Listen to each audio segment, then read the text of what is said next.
So, what is cerebral palsy? Cerebral palsy is an umbrella term that refers to a group of disorders affecting a person's ability to move. It is due to damage to the developing brain, either during pregnancy or shortly after birth. Cerebral palsy is considered a neurological disorder caused by non-progressive brain injury or malformation that occurs while the child's brain is underdeveloped. It primarily affects body movement and muscle coordination. Though cerebral palsy can be defined, having it does not define the person that has the condition.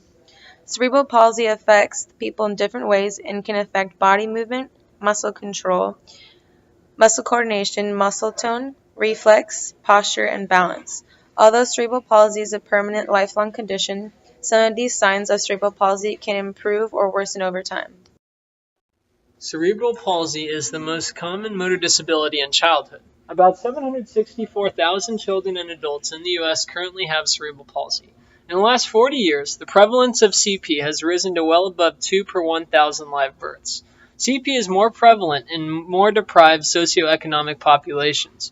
There are many more males than females with CP, and more births occur during the summer months compared to other seasons. Prenatal causes are thought to be responsible for at least 70% of these cases. A majority of people with CP have spastic syndrome. Classification of severity of cerebral palsy is based on greater limitations in movement with each level. There are also 3 different subgroups of the 3 types of cerebral palsy: diplegic, hemiplegic, and quadriplegic.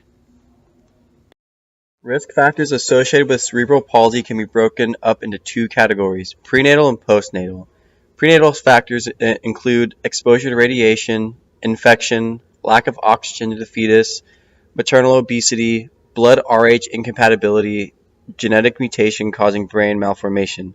Postnatal risk factors include head trauma, asphyxia during birth, low birth weight, premature birth, jaundice in the newborn.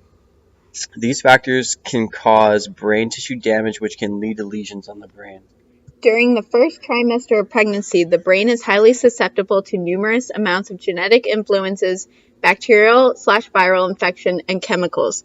The fetal brain is also susceptible to intrapartum asphyxia. This is when the infant is deprived of oxygen, and this causes physical harm to the brain. One example of a chemical factor that may cause cerebral palsy is methylmercury. This is why pregnant women are advised to not eat any fish because it may contain that chemical.